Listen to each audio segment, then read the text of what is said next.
Salut à tous, bienvenue sur Au cœur des tendances. Alors aujourd'hui je suis avec Moundir. Moundir, cette fois-ci on te retrouve sur W9. Alors pourquoi est-ce qu'on te retrouve sur W9 exactement? Tu peux nous le dire? Alors, on est au cœur des tendances. Donc la tendance aujourd'hui, elle est en cuir.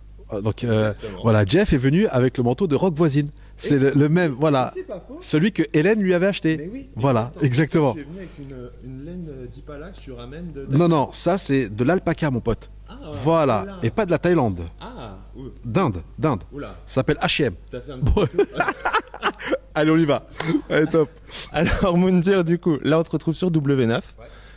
Première question, pourquoi est-ce que tu as accepté déjà de participer au programme Les Marseillais en Thaïlande? Parce qu'on l'a toujours pas dit, mais tu fais les Marseillais en Thaïlande, du coup, en tant que coach, c'est ça? Donc pourquoi est-ce que tu as accepté déjà rien que le concept? Alors, j'interviens pas sur toute leur aventure, hein, parce qu'encore une fois, c'est leur aventure, c'est pas la mienne. J'interviens uniquement dans le cadre de leur survie, en tout cas, où ils ont une épreuve de 72 heures max de la survie. Et c'est là où j'interviens pour justement apporter mon expérience et aussi les voir évoluer et de leur apporter quelque chose qu'ils n'ont pas dans leur vie de luxure de l'opposé de la Thaïlande. Voilà, et c'est là où ça devient intéressant pour moi et c'est pour ça que j'ai accepté, parce que ça rentre tout à fait dans les codes que ce que je représente, en tout cas dans la vie. D'accord, alors du coup tu parles de survie, mais est-ce que ça a été de la survie pour toi de les driver? Ben, contrairement à ce que énormément de gens pensent, ce sont des gens bien. Ouais, ce sont des gens qui sont investis.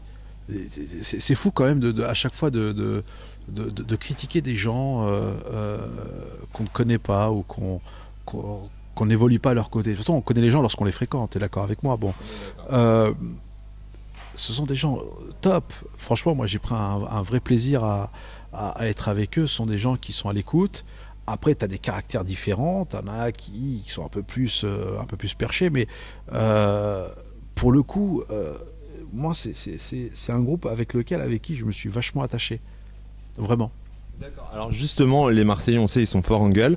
Et toi qui as justement vécu une expérience assez forte avec eux, pour toi, qui est-ce qui est vraiment le leader du groupe? Alors, justement, c'est une question que je leur avais posée, et il n'y a pas de leader. Il n'y a pas quelqu'un qui se dégage, qui fait que lorsqu'ils doivent prendre une décision, on écoute une personne en disant, écoutez, là, ça part en vrille, on va se poser un peu, on est trop dans l'actif, tu vois, dans l'actif, pardon, restons dans le passif. Voilà, il n'y a pas quelqu'un qui mène. Il y a effectivement, il y a un binôme on appelle ça des figures emblématiques, d'accord. Il y a un groupe qui est fort, parce qu'il y en a qui ont fait des saisons ensemble, donc il y en a qui en ont fait 3, d'autres qui sont intervenus, des nouveaux qui sont venus dans cette saison. Ils sont forts dans ce qu'ils représentent ensemble, mais après quand tu les prends un par un, et si tu dois faire une aventure à par un, c'est très différent, vraiment.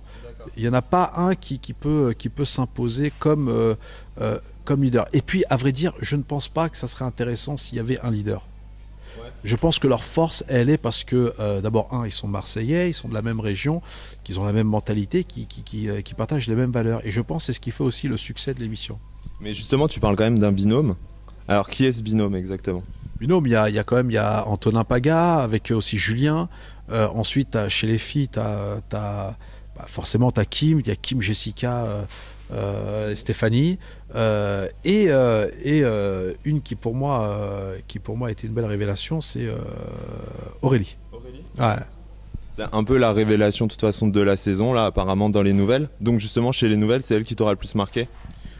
Celle qui m'a marqué dans son engagement et dans le fait que elle était toujours là lorsqu'il fallait faire quelque chose, effectivement, c'est Aurélie. Très touchante, une belle histoire. Et honnêtement, je pense que cette fille, elle mérite à réussir. D'accord. Et alors justement, est-ce qu'à l'inverse, il y a des candidats que tu sentais pas vraiment intégrés dans le groupe? On peut pas dire intégrés. Tu sais, je pense que les Marseillais sont forts à partir du moment où ils sont dans leur luxure. Tu sais, lorsqu'il faut faire la fête, ils sont là. Lorsqu'ils sont à la baraque, il faut mettre du savon par terre, ou il faut faire la bringue, comme on dit. Mais quand tu les mets dans la survie, c'est là où on voit le vrai caractère des gens. D'accord. Et après, il y en a qui sont un peu plus effacés que d'autres. Tu vois. Donc, forcément, c'est là où on voit parfois la vraie personnalité des gens. Donc forcément, il y en a qui vont dire oui, mais moi dans la vie de tous les jours, je suis pas comme ça. Si, la survie reflète ce que tu es dans la vie. D'accord. Donc pour toi, là, les épisodes où ils vont être sur l'île, ça va être les plus révélateurs de leur vrai caractère? Ah, mais c'est carrément, c'est eux. Parce que je vais t'expliquer pourquoi. Ils sont à nu. Donc quand tu es à nu, tu ne peux que te dévoiler. Quand tu es dans une soirée, quand tu es dans une baraque qui n'est pas la tienne, que tu arrives, tout est prêt, les soirées, là où tu dois bosser, c'est facile. D'être beau, d'être grand, d'être fort, c'est vrai. Mais quand tu n'as rien, dans la survie, lorsque tu dois aider celle qui, ou celui qui est fait pour le rendre plus fort, c'est là où on voit les vraies personnalités. C'est ça les gens à caractère. C'est pas celui qui va gueuler ou qui va insulter les gens. On s'en fout de ces gens-là. On n'aime pas les gens qui crient. On aime les gens qui aident et qui portent les gens vers le haut. Donc là, il va y avoir effectivement une tonne de surprises, comme on dit. Ah, alors j'aime ça, les surprises. Donc très bientôt, donc vous avez rendez-vous sur W9. Et alors justement, Kim m'a confié qu'elle avait craqué sur toi au final. Est-ce que toi, c'est une candidate sur laquelle tu aurais pu craquer? Si tu n'avais pas été marié, puisqu'on le rappelle, tu es marié. Écoute, moi j'aime beaucoup Kim, franchement. Et je lui ai dit que c'est vrai qu'elle me disait que j'étais son style de mec et tout, mais c'est vrai qu'elle a un côté à elle qui est propre, quoi. Et puis j'aime beaucoup. Maintenant, pour répondre à ta question, je suis pas un mec facile avec les filles. Bon, moi je suis avec ma femme, mais c'est plus moi qui est plus gentil avec ma femme, tu vois. Mais pour le coup, si tu veux, si j'avais dû être avec Kim, je pense qu'avant d'être avec elle, on aurait discuté beaucoup. Tu sais, moi, je suis vachement attaché aux valeurs et j'aime pas partager quelque chose lorsque je suis avec ma femme, voilà, ou je suis avec quelqu'un que j'aime. Je ne veux pas le partager avec quelqu'un d'autre. Donc, pour le coup, oui, Kim est une très jolie femme, mais j'aurais beaucoup discuté avec elle et j'aurais pas fait grand-chose dans la caméra parce que je suis quelqu'un de très pudique, en fait. D'accord. Et alors justement, on parle de ta femme. Comment est-ce qu'elle vit tes absences? Parce que là, tu étais parti sur le Koh-Lanta il y a pas très longtemps. Là, tu repars sur les Marseillais. Comment est-ce qu'elle, au quotidien, elle vit ton absence? Ça se passe mal entre vous? Il y a quelque chose? Elle veut se débarrasser de toi? Non. Là, c'est avec ma femme, on est indestructible. Hein. C'est comme les dessins animés, les indestructibles. Hein. Bon, j'ai un amour fou pour ma femme. On est une belle équipe. Koh-Lanta, oui, la séparation. Non, bon. On s'est préparé à ça, mais c'est vrai que quand t'as pas de nouvelles et compagnie, c'est très dur. Surtout à Koh-Lanta, c'est très très dur quand il n'y a pas tes proches. Là, effectivement, là j'y allais vraiment. Pour moi, c'était comme pour mon boulot. Quand j'entraîne des gens, j'allais voir un groupe de jeunes pour les aider. Maintenant, voilà, je suis resté qu'une semaine là-bas entre le trajet, le tournage et le lendemain je partais parce que j'enchaînais autre chose aussi. Non, ma femme, si je peux l'emmener avec moi, je l'emmène. Quand je peux pas, je peux pas. Mais voilà, il n'y a pas de peine, bien sûr. Je suis très content de revoir ma femme quand je rentre. Normal. Alors justement, sur Koh-Lanta, elle avait mal vécu l'image de stratège qu'on avait pu te donner. Est-ce que tu as une crainte là par rapport aux images qui ont été tournées par W9 d'encore une fois, une fausse image qu'on pourrait donner de toi? Non, mais moi je comprends ma femme parce que moi je connais les rouages du montage. Le montage ne reflète pas ce que j'ai vécu à Koh-Lanta. Et puis stratège, non, je ne l'ai pas été, mais il montre comme si je l'étais. Pour ce qui est des W9, c'est différent. Il n'y a pas de vote, il n'y a pas d'épreuve d'immunité, de confort. Donc, il n'y a pas de montage à faire ou quoi que ce soit. Encore une fois, il faut bien dire justement à tous ceux qui te suivent et qui suivent aussi les Marseillais, faut pas qu'ils s'attendent à voir Moundir tous les jours. Les gens qui vont voir tous les jours, c'est les Marseillais. C'est leur émission, c'est leur aventure, c'est pas la mienne. Moi, je suis intervenu que sur 3 jours, voilà. Et pour le coup, je laisse le choix et libre arbitre à la production de faire ce qui sera bon de faire ou semble faire pour faire de créer justement cette histoire. Donc non, j'ai totalement confiance et je me prends pas la tête moi sur les montages. Ils peuvent faire ce qu'ils veulent, hein, je veux dire, c'est pas... D'accord. Et est-ce que tu gardes un souvenir marquant de ces quelques jours? Parce que moi, Paga m'a dit, je suis arrivé sur l'île, j'ai cru qu'il y avait un gorille au loin. Donc toi, est-ce que tu as aussi des anecdotes comme ça? Ouais, moi au loin, quand je l'ai vu, je croyais que c'était un porte-clés. J'ai cru, je dis merde, c'est un porte-clés qui parle, mais il y a un porte-clés avec l'accent. Désolé, Paga, ça fait un partout. Voilà, écoute... pour moi, l'effet marquant a été de les voir cette bande de jeunes et aussi les au revoir. Ouais. Ouais. Touchant. Ouais, parce que tu t'attaches et que c'est vrai, avec l'atmosphère que règne dans un tournage, tu sais, c'est très différent. Tu vois, quand j'arrivais le matin, je les voyais, ils étaient pas bien, piqûre de moustique, machin, donc forcément, tu compatis, tu vois. Et puis bon, c'est des gens respectueux. D'accord. Et alors justement, tu as fait un peu le tour de toutes les chaînes. TF1 avec koh-Lanta, TMC, l'Aventurier de l'amour, et Énergie 12 avec La Maison du Bluff. N'est-ce pas, hein? Alors juste, attends, dans la place quand même, j'ai été sur ton site internet, hein? Et attention, je me documente. Et alors justement, quelle chaîne t'as préférée? Est-ce qu'il y en a qui traitent mieux que les candidats que d'autres?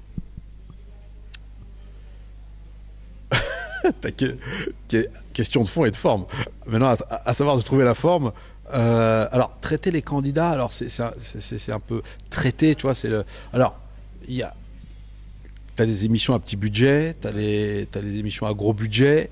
Pour le coup, si je devais faire un classement, en premier, l'Aventurier de l'amour, parce que ce que j'ai vécu, c'est juste exceptionnel. Ex aequo avec koh-Lanta, forcément. Parce que bon, ben voilà, c'est juste le top. En seconde, je dirais W9.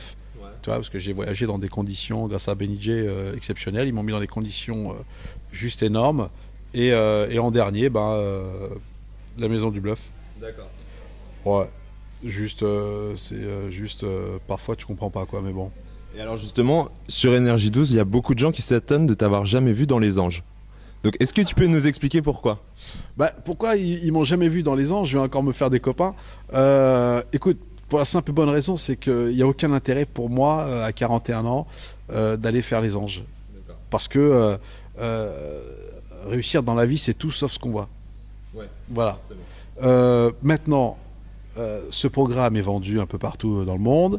Les producteurs sont très bons, bravo, mais c'est pas pour moi. C'est pas ce que toi t'as envie. Non, c'est pas pour moi et je perdrais mon temps là-bas. Et alors justement, si toi tu devais créer une télé-réalité, ou laquelle tu voudrais faire exactement? Si je devais faire une télé-réalité ou plutôt un jeu d'aventure, ça serait de prendre des gens qui ont tout perdu ou qui ont plus goût à la vie et les ramener dans un endroit où on puisse les remettre en forme, un peu ce que je fais moi aujourd'hui en Camargue, où je remets sur pattes des gens qui ont perdu confiance en eux. Voilà, aller dans l'aventure ou prendre des jeunes comme ça, comme dans les Marseillais, et les mettre dans des conditions où il faut cravacher pour pouvoir aider son prochain. Voilà, c'est ce que je sais faire. D'accord. Et alors justement, les gens qui vont regarder notre interview, qui sont pas forcément bien, comment est-ce qu'ils peuvent accéder à tes services? Comment ils peuvent accéder à mes services? J'ai un site internet qui s'appelle www.moundir.fr. Il y a un email dessus. J'ai des modérateurs qui s'occupent de mes réseaux sociaux, qui laissent un message, ou les producteurs qui veulent rentrer en contact avec moi. Et voilà. D'accord. Et alors aujourd'hui, maintenant, c'est quoi tes projets? Alors les projets, je suis en train d'enregistrer une série de chats qui s'appelle Top Chat, voilà, où je fais partie d'un jury de chats qui juge des chats de télé-réalité.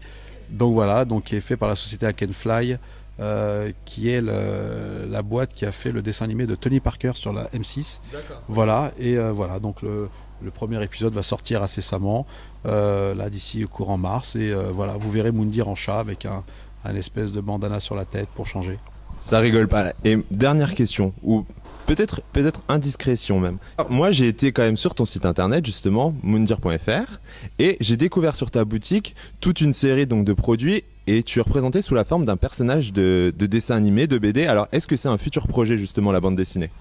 Alors j'ai déjà fait une bande dessinée, mais ce qui est intéressant, c'est de citer justement son auteur, qui est un ami à moi qui s'appelle Julien Parra, qui est un grand auteur de bande dessinée, et c'est lui qui m'a imaginé justement un aventurier guerrier.